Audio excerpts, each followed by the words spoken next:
All right, welcome to Halitics. I'm Hal Ginsberg. It's Friday the 30th, final program in May of 2025. Final Halitics, of course, that is. And I almost didn't do today's show.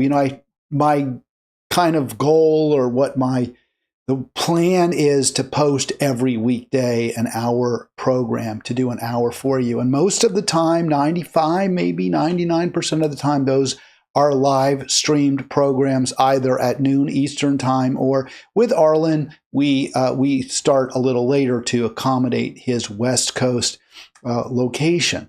But, yesterday I streamed one show live, and I hope you'll check it out if you haven't. It was really cool. We had one of my more famous, well-known guests, Rob Call, a guy I have great admiration for, founded Op-Ed News, which is certainly an alternative news site where you can get progressive reporting. And when I say progressive, I mean honest, the whole story. You're not getting the spin that the corporatists, the billionaire class, the militarists want you to read, and they want to use as propaganda. So I really have great admiration indeed for Rob Call from Op-Ed News, and it was great to have him on. Shout out to Chuck Pinocchio, friend of Halitics, a healthcare single payer. He's with onepayerstates.org, but a single payer healthcare advocate and fighting the great fight for all of us. So if you haven't seen the live stream yesterday, please check it out. Also want to give a real promotion here for the live stream I recorded. Well, it wasn't live stream. Okay, well, it was live when I recorded it, but the recording that I posted this morning with Kirsten State, another friend of Halitics. Kirsten's a biologist who is the lead writer at Population Balance, populationbalance.org. Check out Population Balance, and please do subscribe to their publications, which are generally often written by Kirsten Stade, biologist and also earth scientist, hence her moniker, lead writer. And we went over in quite a bit of detail the bestseller by Ezra Klein and Derek Thompson. Finally, I always forgot his first name, but I just was looking at it earlier today. Derek Thompson. This is Abundance, Neoliberal Solution, in quotations, because really it will create many more problems. But I do hope you'll check out that recording, that podcast. That's both on, you can access it from the Facebook page, Halitics. By the way, if you haven't joined Halitics on Facebook, do that as well. Don't forget, click like, click subscribe on this video at YouTube, because we just want to keep seeing growth. And we are seeing growth. We got a few more subscriptions. Thank you very much, Rob Call. I think having Rob on helped for sure. So really cool. And let's get into the free for all. We always, pretty much always, and I hope the day comes, and the day comes soon, can't come soon enough, where we no longer have to center the suffering, the unimaginable, really. I mean, it's imaginable, but the, extraordinary. When I look at the videos, the pictures, it just, again, never fails to bring incredible tears, just, and I'm not a crier, right? I mean, I don't spend a lot of time tearing up, but thinking about what Israel is doing, the genocide it's perpetrating with the full support of our country, is just so devastating for me. And I just won't stop talking about it. I know some people don't want to hear it. I was talking to a friend of the program, an avid viewer, and they said, hey, Hal, people may not want to hear it. I've heard this from a lot of people. Why are you talking about Gaza all the time? Well, because this is the crime of our time. And nothing commands more coverage than this crime, this atrocity. Gaza death toll exceeds 54,300 as Israeli assaults continue unabated. From what I understand, the reporting from the White House is Trump's really fed up with Netanyahu. He wants Netanyahu to stop it, which I understand was Biden's perspective too.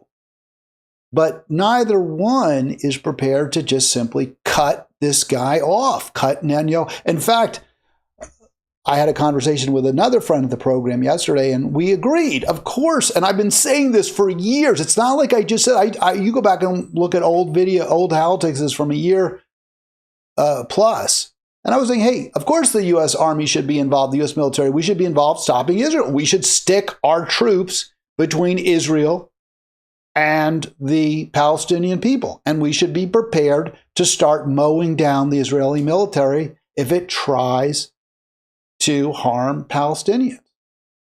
Obviously, we didn't go in that direction, and it was a terrible, terrible thing. And it's war crimes. I mean, it's not even really a war. It's just crimes, atrocities, crimes against humanity. 54,321 Gazans. And, I get it. I know it's hard for Jewish people, especially. You don't want to hear it. Oh, come on. There must be two sides. Right? There must be two sides. It can't just be that Israel is a bunch of genocidal monsters. Well, actually it is. But one of the arguments I watched a video and people were saying, and I've heard this, well, why don't the Arab countries take in the Palestinians? They should at least take them in. And I don't disagree with that. Of course, we should be doing other countries. Anyone who has power to save lives should be saving lives. So yes, it is wrong that Saudi Arabia and Jordan and Egypt is really, really afraid of their country being destabilized. The Muslim, the hard right Muslims are empowered. The government there was the old so-called liberal pro-West government was toppled some time ago during the Arab Spring, and the new leadership is very, very afraid of armed extremists. And some of the folks, if they come in from Gaza, well, they're going to be extreme. They're going to be angry. They're going to be bitter as well. We can understand, given what they've been subjected to, given what they've seen. So right now, the situation is really, really dire. I'm not making excuses for those Arab countries. Yes, they should take in their Muslim brothers and sisters and the Christians who are also targeted by Israel, who are also being killed by Israel, of course. But in the end, who is most guilty? Who is most responsible? Who's most culpable? The people pulling the trigger. The people who are preventing aid trucks from coming into this starving land. So yeah, you want to say, well, the Arabs could be doing more. I agree. But that's no excuse for Israel. That makes Israel's crimes even worse. Because Israel knows that there's no help. There's no hope for the Palestinian people. And it makes our crimes worse. 54,321 Palestinians killed in Israel's genocidal war. And it's really got to be much more than that. 72 bodies brought to hospitals in the last 24 hours. And we want to bring it home. We want to show you that the American government, and specifically the executive branch, is fully responsible for this. So we look at the numbers by president as well, and I'm just going to put the Trump numbers on there. Over 4,000 now for at Trump's are on Trump, right? Over 4,000 on Trump. And 50,000 or so on Harris Biden. You look at this, and this is just the most horrible crime we've seen. And you'd say to yourself, well, we have to go in a different direction. We need to move away from the militarist parties, the two elite parties. Unfortunately, we're not seeing that. We're not seeing that. And it doesn't even, no matter what the images look like, here you go. It's not just being bombed, right? Like when we would bomb during World War II, when when Germany was bombing London, As I understand it, now I'm not making excuses for the Nazis. I mean, they're evil, sinister, diabolical people, much like the Israeli government is now. And by the way, I think the numbers of the people who support the Gazan genocide in Israel are probably higher than the number of Germans who supported the Nazi Holocaust. Because the Nazis kind of a little bit, and I'm not making excuses exactly, but the Nazis a little bit did it undercover. You know, they moved the Jews out of Germany. They put them in death camps. So a little bit hidden. Germans, there was a little tiny bit of plausible deniability. I don't think the Israelis can claim any plausible deniability. I understand Al Jazeera is but barred from Israel, but Haaretz is reporting. People know what's going on in Israel, and they just, I think the Penn State poll, something like 85%, I got to look at that number. I was going to cite for it, but something like 85% of Israelis are good with what? Are good with the ethnic cleansing there. That's just, and I want to, let me see if we can get this. What Middle East Eye says, nearly half of all Israelis support army killing all Palestinians in Gaza. I mean, think about that. So that's what Middle East Eye is reporting. Almost 50% support killing all Palestinians. So that's an absolute genocide. I don't want you to do that. An overwhelming number of Israelis, including seculars, back the forced transfer of Palestinians from Gaza and Israel. So get them out of here. I don't think the Nazis commanded that kind of support from the German people when it came to killing all the Jews, when it came to expelling all the Jews from Germany. I haven't seen numbers. Maybe I'm wrong. But 50%, nearly half of all Israelis now support killing all Palestinians in Gaza. This is what theocracy does. This is what a religious government does. It pits people against each other based on religion. And we're seeing the same thing right in the ethnic wars, the religious wars between, and I say wars because it's ongoing and your skirmishes, but between India and Pakistan as well. And people fall prey to this very, very easily. So yeah, I mean, I once was a Zionist. I once believed in the Jewish state. I remember, in fact, very recently I had this conversation with a friend who said, hey, you need to have a Jewish state because otherwise Jews won't be safe anywhere. Well, I don't, who knows? Maybe there's some truth to that, because the argument is, well, if, another Hitler comes into the U.S., we can go to Israel, right? It's not like we'll be safe here necessarily, Jews, but we can go to Israel. All right, maybe there's truth to that. But you know what? It's not worth it. Okay, well, then we have to fight harder to have just governments in the countries we live in so that people don't fall prey to potential genociders, to tyrants, to murderers like Netanyahu and the entire Israeli government. That's what we have to do. If we want to feel safe, and we want everyone to feel safe, we have to fight every single day to have a truly representative government that keeps the billionaire class from ever emerging, that prevents an elite group of plutocrats and oligarchs from taking control, or to the extent they do, we claw back wealth and power. That's the way we'll have true safety. This is not safety. While relentless and deadly bombardment intensify in Gaza, families are being starved and denied the basic means of survival. No question, we've seen the images. There was a picture I really wanted to show you that I saw on Facebook where it's an aerial shot, and basically all these folks are herded into these like cattle chutes, and they're just jammed in because they're desperate for food and they've got to get into those little cattle chutes. And it's just horrific. It's so wrong.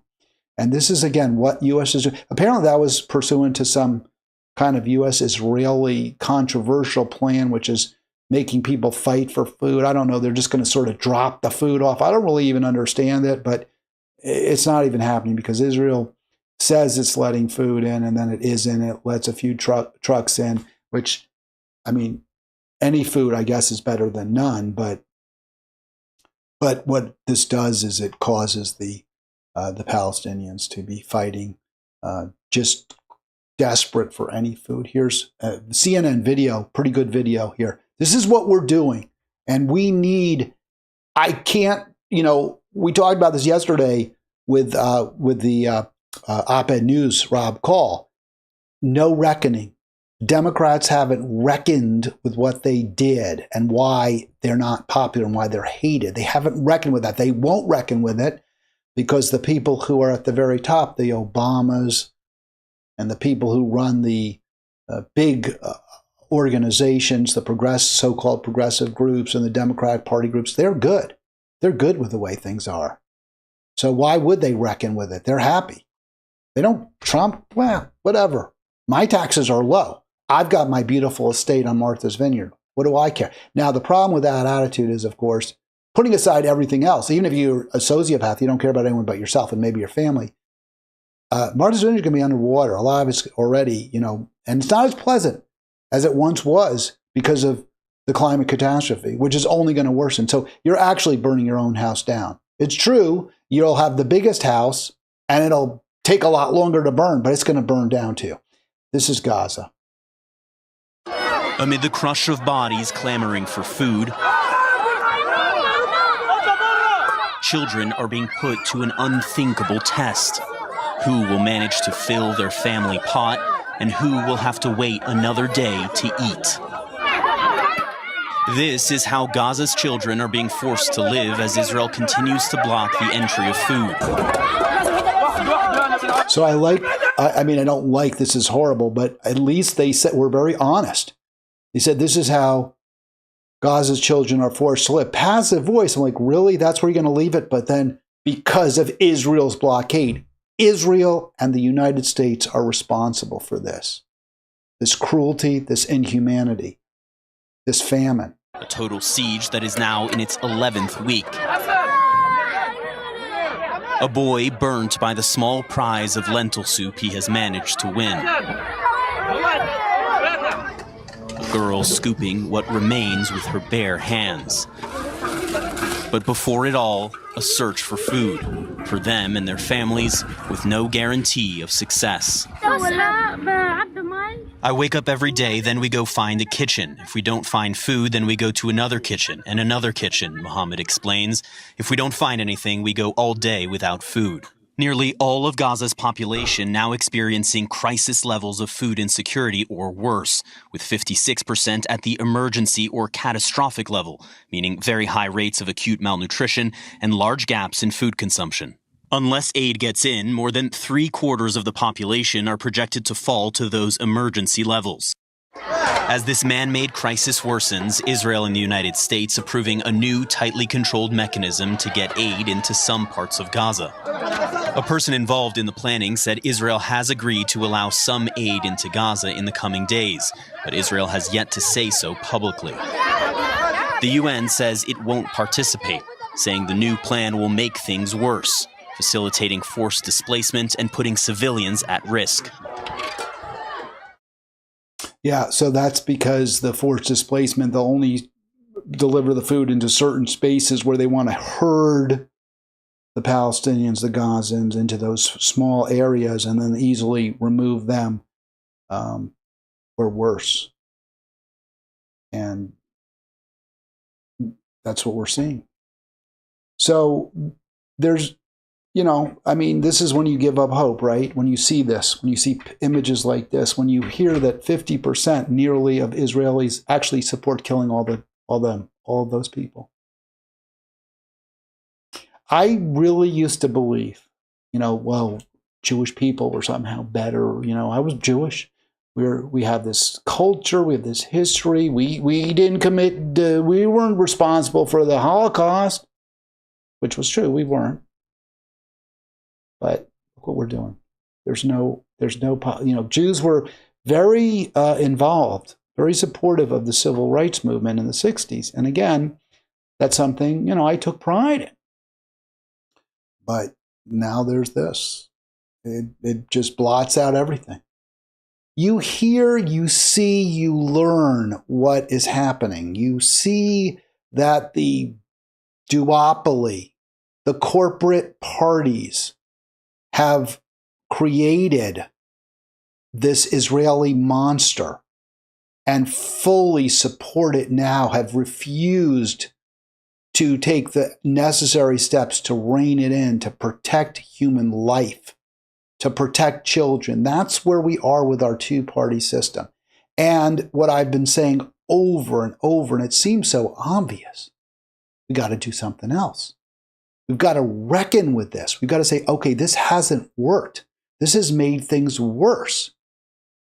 In other words, supporting Democrats, promoting alternative candidates who are running as Democrats but are challenging, in quotes, Democratic elites, people like AOC, and they have not made things better. They have made things worse in many ways, providing cover,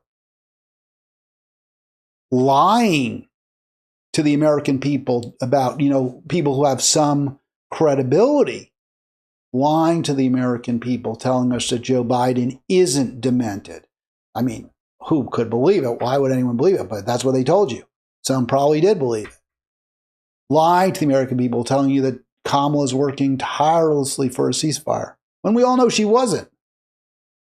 So the strategy of trying to take over the Democratic Party, of electing people who are more progressive, who are going to challenge leadership, that has been a failure. What we need to do is think outside the two-party box.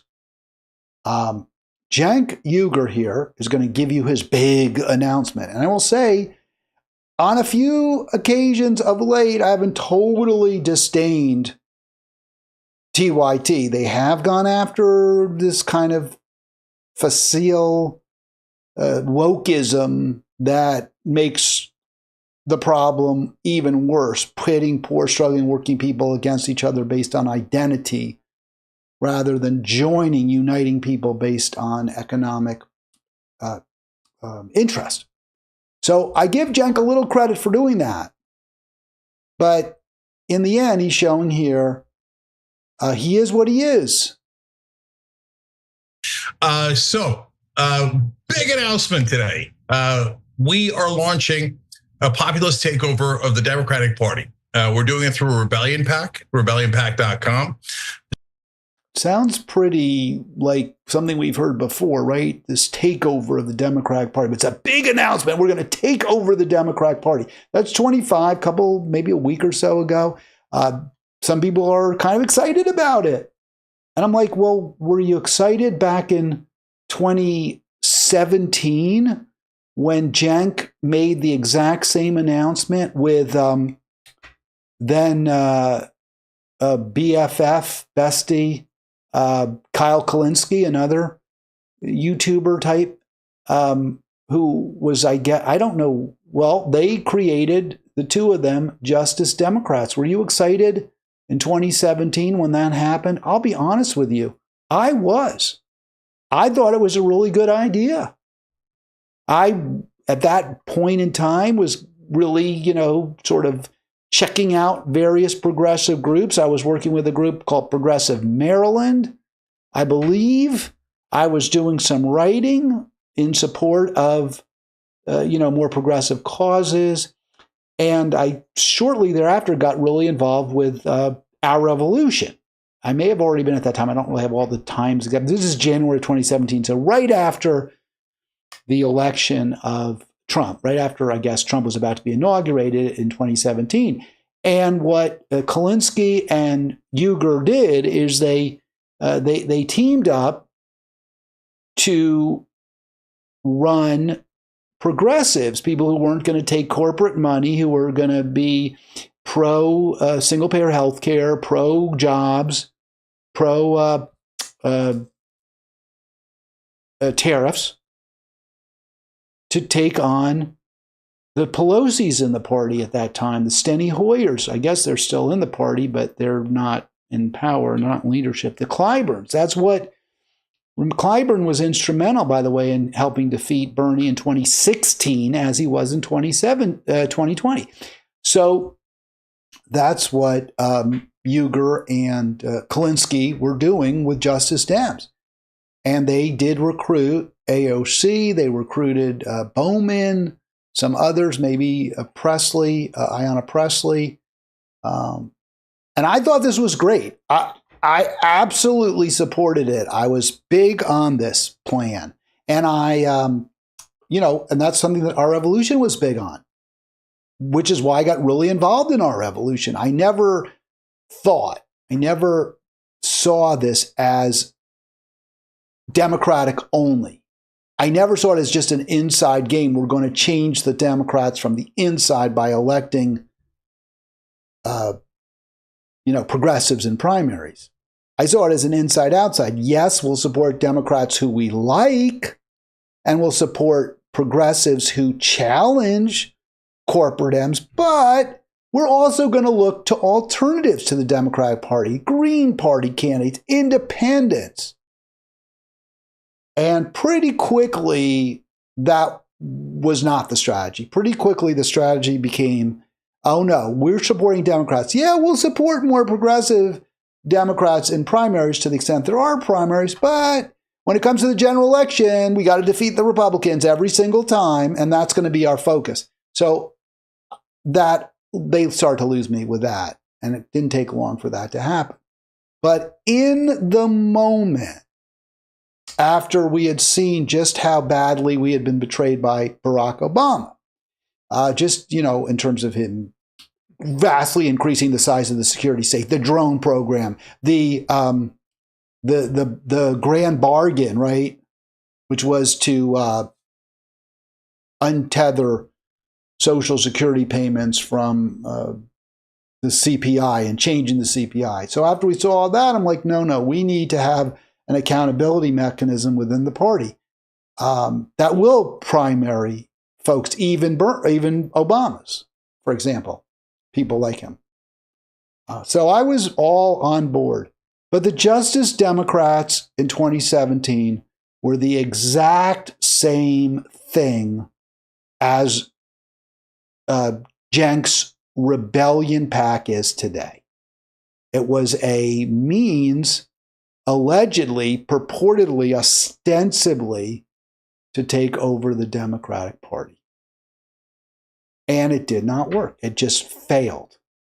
It failed because even though there were a few who were elected, like AOCs, they were quickly, if they were ever really genuinely oppositional to deep Democratic Party leadership, they quickly became incorporated into the party. They were never given leadership, or they still don't have leadership positions, but they became part of the party. So the takeover was a failure. And there's really no reason to think this new takeover announcement will lead to something more successful. To Ana Kasparian's credit, she gives Cenk she asks him some pretty hard questions about this. And let's listen, because I think it's instructive, and I think we learn from Anna's questions and Cenk's answers, to the extent he does answer, that this isn't the solution, that this isn't the way we respond to genocide, this isn't the way we respond to ecocide, this isn't the way we respond to oligarchy if we want different results. I have a follow-up to what you just said. So I think one of the downfalls of Justice Democrats is they didn't really have any type of accountability mechanism. So you spend all this time, all these resources, and getting progressives to challenge incumbents, they win, and then if they go in a different direction, well, what are you going to do about it? You get what I'm saying? Yeah. So that's exactly right. I mean, she's spot on, is Kasparian there. The problem, a major problem, well, maybe the problem, is you do elect folks who campaign pretty positive on stuff you like. But then how do you lock them in? How do you prevent them from betraying you? Where's the accountability? And we actually saw a little bit from the DSA. They did not endorse, nationally did not endorse AOC for re-election in 24 because she had become, pretty pro-Israel, pretty Zionist. She was not prepared to lead any kind of real meaningful resistance to the Israeli genocide, nor was she a real leader when it came to opposing. In fact, she wasn't. She didn't stand up to oppose endless war with Russia. So AOC was a fraud. Maybe she really believed what she campaigned on in 2018 with the backing of Justice Democrats and DSA, but she ultimately betrayed their values. And DSA tried to hold her accountable. They said, we're not going to endorse you. Of course, the New York DSA did endorse her, but it wouldn't have mattered. She didn't need them anymore. She was a rock star at that point. So the question that Kasparian asks is excellent. Well, how are you going to hold them accountable? And my answer is you can't. I'll just say real quick. We'll hear Cenk, but my answer is you can't. That's why you have to go outside the Democratic Party. You cannot hold these people accountable. There's nothing you can do to them. An enforcement mechanism in what you're trying to do here.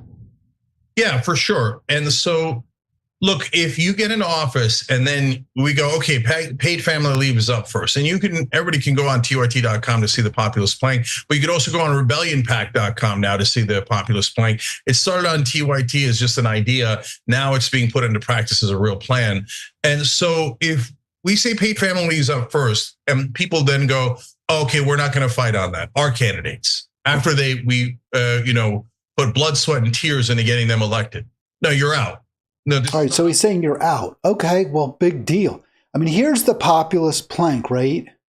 So, I agree with it. I don't think it's quite all that in a bag of chips and all that, but yeah, no, it's good. And they do talk a little bit about peace. I was curious if they're going to talk about peace. I think you can see it all there. Let me give you a little bit better image, though. So I like it. It's a lot of similarities, a lot of overlap with what Justice Democrats were doing. But yeah, I like it. Okay, good. But it's general. You're always going to be able to make excuses. Well, this bill wasn't exactly what we wanted. We're holding out for something better or what have you. Once the candidate is elected and they're part of the Democratic Party establishment, that party establishment has so much more ability to influence what they do. So much more power. And I guarantee you that these folks that they're electing, many of them are going to just feel the pressure over and over, and they're going to start to resent. They're going to chafe at the rebellion pack telling them, wait a sec, you can't vote yes on that bill, and no, you can't raise money, and no this, and no that. They're going to chafe. They're not going to like that. So the answer has to be another party, a party that has very clear rules and guidelines. And hey, you start raising money from corporations, you're out of the party. We're kicking you out. You can't run in our primary. We're not going, we're going to make it clear. I guess anyone can run in a primary, I suppose. But the party has to be policing itself. And that's not what you have in the Democratic Party. There's no policing itself. And outside pressure ain't going to work. It's only when the party itself has a clear, consistent platform and that everyone who runs under its aegis has to adopt that platform. That's how you can hold politicians accountable. This ain't it. This ain't it. And Cenk knows that, by the way. He knows it. So why then, given that fact, if he knows that, why is he still promoting, flogging this failed idea? And let me just play a little bit more. I'm going to answer the question. I think most people probably, it was a giveaway. You know why he is. It always comes down to money, right? But just to be a little bit, see if we can get a little more here, in response to that, how will we hold them accountable? So here we go. Let's get a little more last go in around there. And so here, I'll give you a specific example. I'm not trying to, go after anyone here. I'm just telling you what happened because you asked a good question and how we're going to try to prevent it next time. So in the first bill that Biden proposed, COVID relief bill, they had $15 minimum wage in there, and then they took it out. Well, the minute they took it out, that is when all the progressives in Congress should have risen up and said, no, that is our bare minimum ask. If you're taking that out, you're saying you're not going to do any of the progressive priorities. No, we said $15 minimum wage. We meant $15 minimum wage. We're voting no unless you give us $15 minimum wage. And if they had done that, they almost certainly would have gotten it passed. But they chose not to. And that applies to all Democrats. And of course, 8 Democrats in the Senate voted against it. But you see, that's part of the problem, Anna. This is a real challenge to the establishment. Because if the establishment says, no, paid family leave or $15 minimum wage, et cetera, are not going to pass, and you need to be quiet about it, our candidates will not be quiet about it. Because if... All right, so yeah, so there it is. They'll not be quiet. But how does he know that? How can he enforce that? I mean, that's the argument. We got a caller. You can see that. I'll get the caller on in just a moment. Caller, hold on one sec. Yeah, I mean, he can say all he wants. Our candidates, our electeds, they'll hold the line. We all thought AOC would. She camped out in front of Pelosi's office, demanding a Green New Deal. And she pretty quickly learned to play the game and bend the knee. And she still got nothing for it, but she did. Caller, you're on. Who do I have? Hey, hello? It's Archie. Happy Friday. Hey, Ari. Good to talk to you. Yeah. You too. Thank you, Hal. I had a quick comment about the TYT. I, like you, also have lost interest in them quite a few years ago, actually. But I was going to make a comment about the website. What is it called? Populist Flank, right? Yes. So I haven't explored it much. I will later, a little bit maybe. But you can see that they have an icon for war. That's fine. And so you probably, I haven't checked yet, but I hope that the Gaza-Palestine situation is in there. If it's not, this is a very major issue, as we know, with what happened in the last election, especially with the young folks, Gen Z, etc. It's a large group out there that are very interested in this genocide Gaza topic. It's become, I think, like maybe you will agree, a litmus test. So if you're not putting it up there quickly enough to see, why do I have to go to war and then see it? It should be right up there, maybe the first one visible. And this shows you that, everybody sort of hides behind this fig leaf of being afraid to be called anti-Semitic. And with AOC, as you mentioned, I think, in order for her to survive in the political world, if she didn't pass that same test, with, saying anything bad about Israel or Zionism, there she goes. Her career is over. What do you think, Hal? Well, I first of all did look to see if there was mention of Israel, and I didn't see it. I didn't look super close, but I agree with you 100%. I think at this point there should be a specific bullet point there: no aid to Israel. Right? Not no more wars. That's pretty generic. What does that mean, no more wars?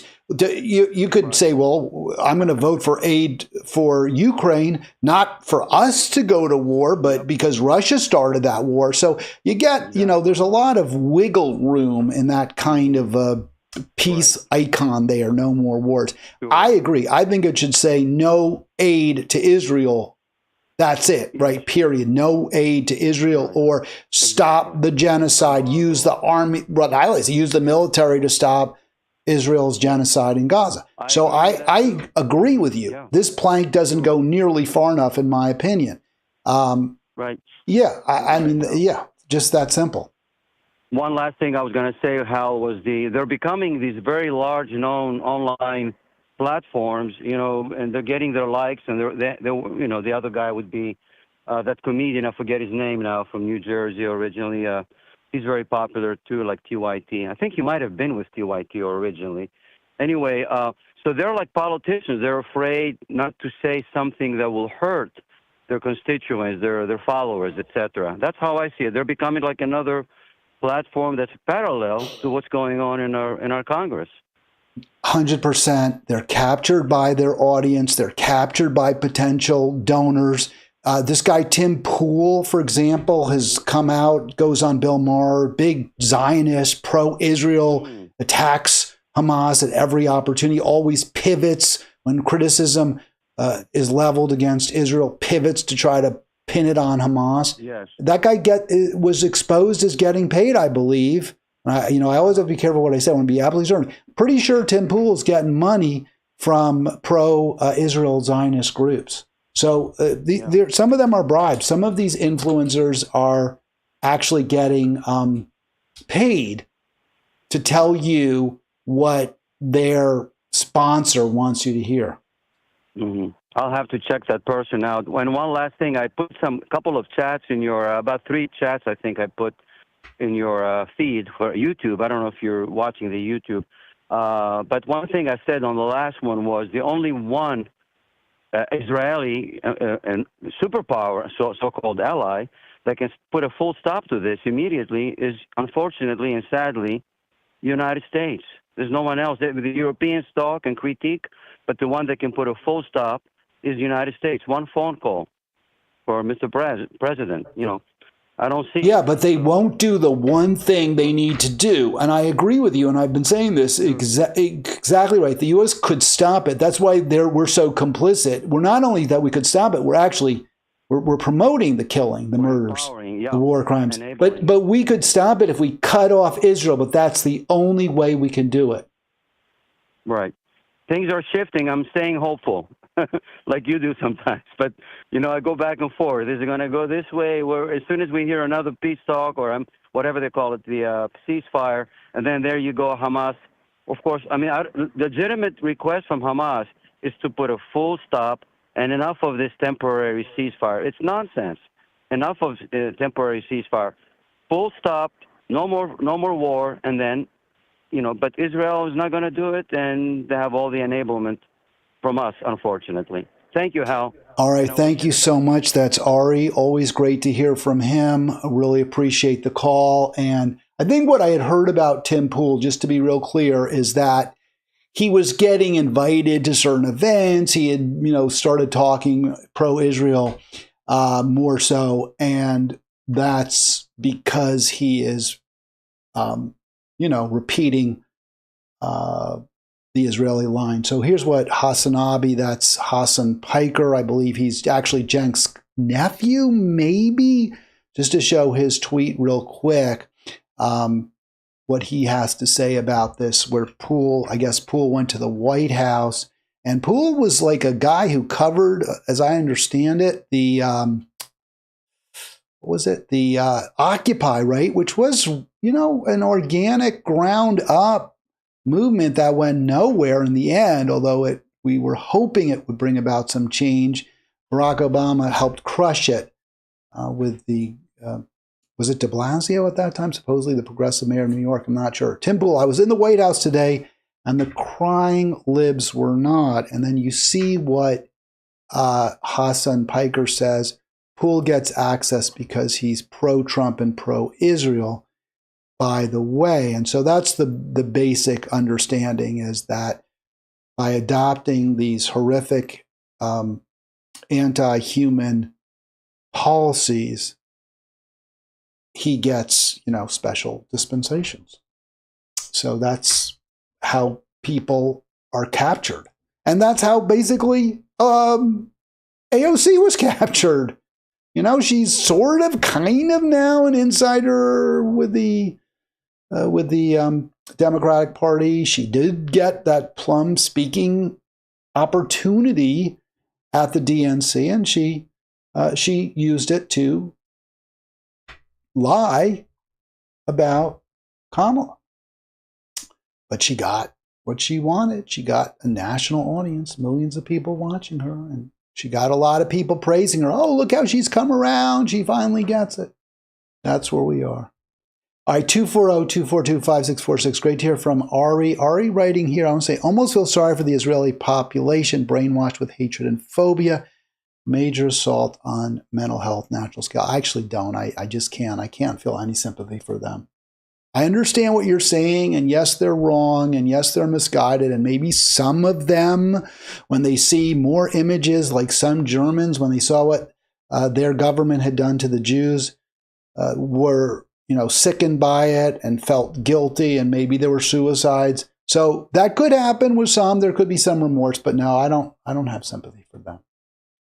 The theme here today, again, and we've been talking a little bit about this reckoning. Are we going to do things differently? Are we going to take a look at what we've done in the past and not repeat the same mistakes?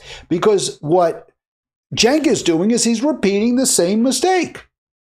He's saying, well, we tried to reform the Democratic Party, which I supported. Hal supported that.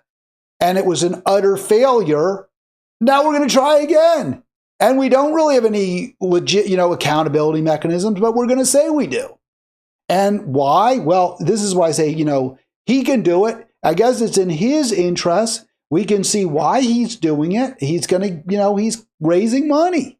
I mean, it's real clear. You go to rebellionpack.com and, you click right away. Well, here, let's just go to the main, the page there. So you click, you go to Rebellion Pack, and this is what you see, rebellionpack.com, I believe. This is what you see. And so then I click support the revolution, right? The rebellion, I'm sorry, it's not a revolution. You support the rebellion, and what do you get? You get donate to Rebellion Pack. So I guess he's paying himself a salary. I presume he's an officer of Rebellion Pack. So it makes perfect sense that Cenk would do this. It works for him. Why would you reckon with your past failings and do something different if what you're doing now is working just fine for you? And you can rate, you're 5, 10, 50, not even 5, 10, 20, 50, 100, 5,000, make it monthly. Yeah, I mean, I don't think they're going to get that. I think there's a lot of wishful thinking, but they'll get some money. They'll get some money. And it's by working, supposedly we're going to reform the Democratic Party. You start saying, well, hey, we've got to move to the Green Party. How are you going to raise money? It's going to be a lot harder. You could say give money to the Green Party, but that doesn't go into your pocket. Does it, right? It doesn't go into your pocket if you say give money to the Green Party. But if you say go donate to Rebellion Pack, well, I'm the officer, I'm the president, I'm the CEO of Rebellion Pack, so I get money. I understand, look, people need to make a living. Cenk makes a very good living. He's got millions of subscribers. They do very, very well. At least he does. I don't know about Anna. He does quite well, but I guess he wants to do even better. I don't know. Maybe he really believes in this strategy, but he's believing in a strategy that benefits him, but that hasn't been successful. So fool me once, shame on you. Fool me 10,000 times, shame on, well, I don't know what to say to that.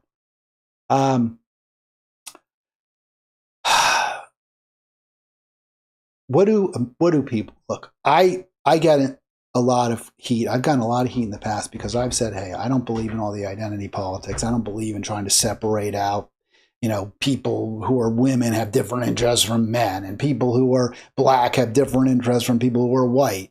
I don't believe that. I mean, there are some differences, of course. People who are situated in different ways have different interests. Obviously, women and men, biological differences mean we have certain different interests. But in the end, I think what most people really, really want is they want enough food to eat every night, to know that they're going to get the nutrients they need to survive and to be healthy. I think people all want shelter, a safe, secure home. They want to know their children have a safe place and will always have a safe place and good schools to go to. I think those are what we want. We want a clean environment. I think this is universal. And I think we want schools that educate our kids. Right? I don't think that what black parents want, poor parents want when it comes to education is that different from any other parent. They want schools that educate their children, that prepare their children. to be successful in life, to have a grounding in the information and knowledge that they need to have a decent job that pays them a living wage, but also that makes life worth living, right? Because culture, books, education, they help us make sense of the world. They help us understand our place in it. They help us understand what we can do to maybe make things a little bit better, to make good decisions. And I think that's what people want from education. I don't think what they want is that their kids are going to get grades that they don't deserve. I don't think parents want to send their kids to school so they're going to get A's if they don't deserve them. If they don't, maybe some do. Maybe some are like, hey, yeah, I just care about your grades. And I'm sure there is some of that. But I think in the end, what most people want is, and we want for kids, is that they learn. So I found this headline just extraordinary. This was in Newsweek earlier this week, and I posted this on social media. So San Francisco schools, this is from Jesus Mesa at the, it's Newsweek. I don't know if he was writing for the Chronicle as well. For some reason, I'm thinking he's a political reporter at the San Francisco Chronicle, but maybe I'm wrong. Anyway, San Francisco schools upgrading F's to C's, B's to A's to promote equity. And I wrote there, I had to look 3 times to confirm this wasn't the Onion. So the idea is that poor kids and students of color, I think especially black students, aren't getting as good grades. They're not doing as well. They're not performing as well in school as white students and Asian students. So because they're not getting as good grades, they're not performing as well, we're just going to say, yeah, so an F is now a C. You're not any smarter. You didn't learn any more. And I really shouldn't use the word smart. It's not about intelligence. It's about achievement. You haven't achieved any more. You haven't demonstrated mastery or even a rudimentary understanding of the principles, but we're just going to give you a passing grade. You didn't earn it. You don't know how to read.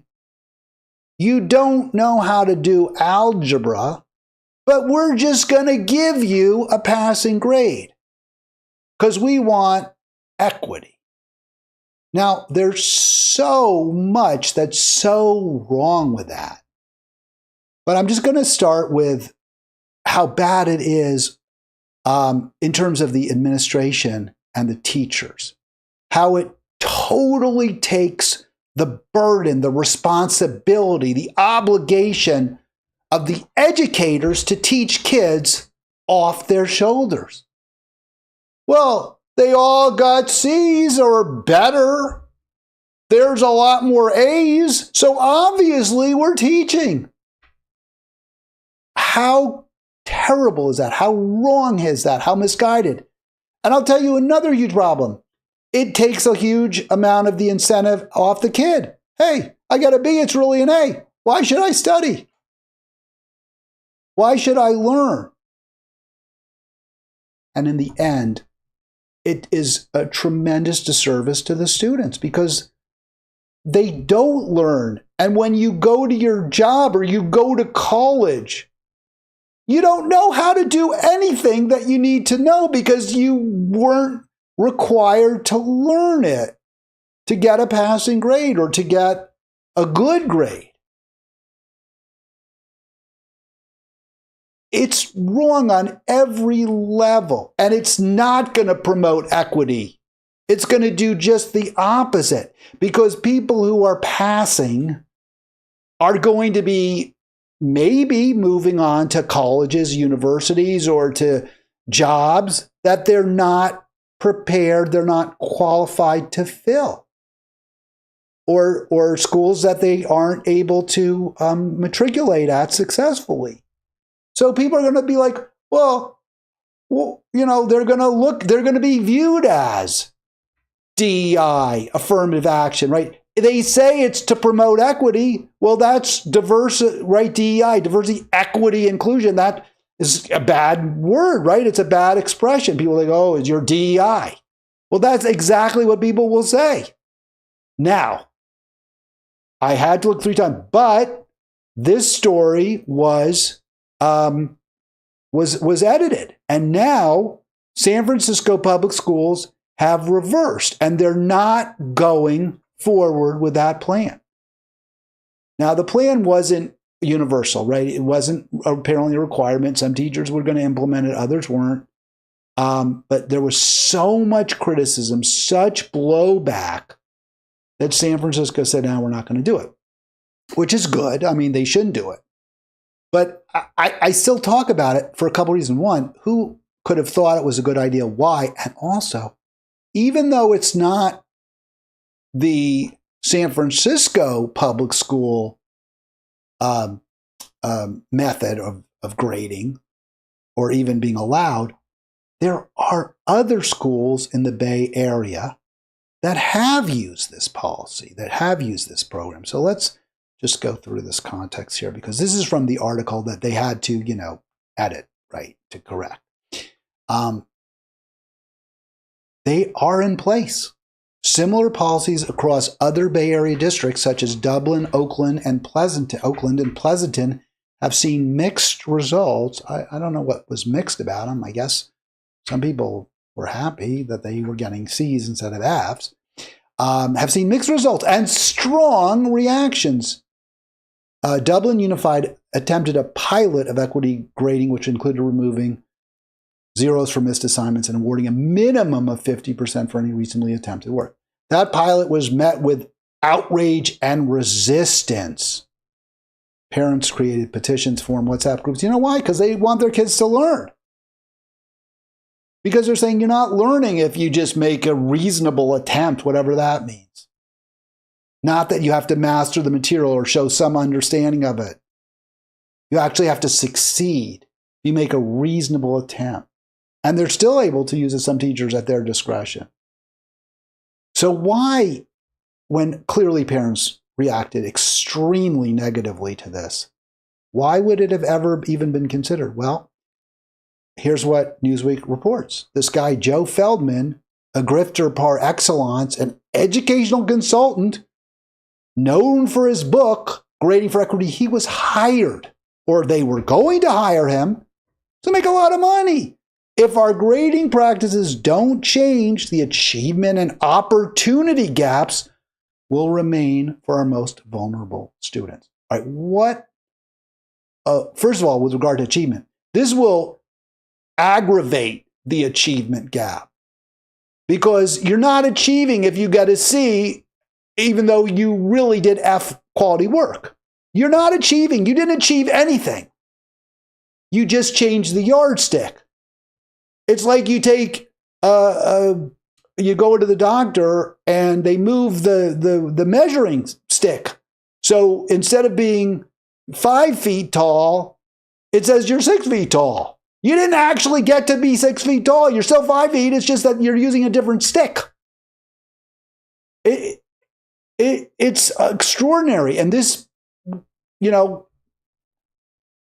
passes as somehow a thoughtful reformer, that you're somehow increasing the achievement level of students by giving them higher grades, despite the fact that they're not doing any better work. And opportunity gaps will not be closed, maybe for a few years, but then hiring employers, schools, education, higher education institutions will say, wait a second, that F, that C don't mean anything. That B, that A, they don't mean anything. So it's not helping. If we are truly dedicated to equity, we have to stop avoiding the sensitive issue of grading and embrace it. In other words, we make it easier to get an A, or we make it a C, the new F. That's avoiding the issue of grading. That's exactly how you avoid it. The way you address the issue of grading is you say, We have to do a better job teaching our students. We have to figure out ways to reach them. That may mean we need to hire more teachers. We have to dedicate more public money to education. We have to intervene in families that are vulnerable. We have to make sure that parents have lots of options for their kids where they will, because part of the education gap is there's not healthy foods in homes. Kids are hungry. Kids go to school, they don't have enough to eat. That's all an issue. I'm not saying everything, but that's part of it. That's not avoiding the sensitive issue. That's how you address the sensitive issue. And you make sure in the end that, yes, grades do matter. How hard you work does matter. How much you achieve should matter. That you really achieve, it should matter. But it doesn't mean everything. It doesn't mean if you are really good at coding and you work hard at it and you learn how to write computerese, that you're going to make millions. It doesn't mean if you're like a really clever at arguing and you go to Stanford Law School and therefore you can join a big law firm and you have the capacity to work 80-hour weeks, you're going to have everything. And people who have different skill sets, they'll have nothing at all. No, we all have enough and none have too much. But hey, yeah, you're smart, you work hard, you achieve, you have a skill set that employers want that is valuable. Sure, you get a little more. You just don't get that much more. That's the way you address the sensitive issue of grading and avoid it and embrace it. All right, so again, are we going to reckon with what we did wrong? Or are we going to keep making the same mistakes? What do parents want in the Bay Area and everywhere? They want schools that educate their kids. They want schools that focus on, I hate to, be glib, but reading, writing, arithmetic, language, science, art. That's what they want. And in San Francisco, 3 years ago, 3 San Francisco board members were recalled. Now, I think there was some of that was political. I don't think it was all totally fair. But, they had been talking about renaming schools. And, parents didn't really care. You don't want to call it U.S. Grant School or whatever, Lincoln School. You want to call it something else. That's not what parents were focused on. Parents wanted their kids in the classroom. This was during the COVID period. They wanted kids back in school. They wanted kids to be educated. And that wasn't what the school board's priorities appeared to be. Well, that's exactly what the school board's priorities did not appear to be when they signed off on, and I'm not talking about necessarily San Francisco, because they did rescind the policy. But the other, the East Bay schools, Pleasanton, Oakland, Dublin, that did have this grading policy change. And the result, when school boards don't focus on educating kids, but on gimmicks like changing school names or changing, whatever appearance, performative versus meaningful, substantive change, parents don't like it. Parents get angry. Voters don't like it. And again, this is what causes real anger, real voter bitterness. And you can see, this kind of political correctness gone wild. I know we don't use that term political correctness, but I don't know whatever you want to call it, wokeism. So back in 21, the vice president of San Francisco School Board got, I think she was ousted because she had tweeted in 2016 that Asian Americans were using white supremacist thinking to get ahead. So again, dismissing hard work, dismissing achievement, Asian students performing well. And she, rather than saying, okay, this is something that we need to, embrace and reward. You work hard, you perform well. What she said was the reason those Asians are succeeding is because they have white supremacist thinking. I mean, and that also they were racist towards black students. That's what she said. Now, how do you get that that's how you're successful? That you're not successful in school. You don't get ahead in school because you're a racist. You get ahead and there's no connection. There's no correlation. It's inverse. The way you get ahead in school is you work your butt off and you do your homework and you study. And you also are in a supportive environment. You're in a family that probably is at least working class to middle class. If their family's needy, the family doesn't have a secure home, the family's homeless, then yeah, it's much harder to succeed. So if you're the vice president of the school board and you want broad success, you want everyone in your school district to be able to do well, or pretty much everyone, then you don't say, well, those people over there, they're succeeding because they're racist and they're supremacists. No, you say, hey, what are they doing? What's going on in their families that is providing them with the launching pad to succeed? And how do we make sure that all of our students have those opportunities? That's what you do. That's how you reckon with the challenges that you're facing. You don't pretend that, well, we can achieve by just giving everyone a C, even if they totally don't understand the material. We don't make things better by blaming those who are achieving or succeeding. We learn from them. We learn from their experiences. We see what works and what doesn't. All right, that's going to do it. You know what? I did this extra program today. I'm glad I did. These topics are important. I hope you have a great weekend, and I will be back Monday. Ari, thank you so much for calling in, and everyone, please subscribe.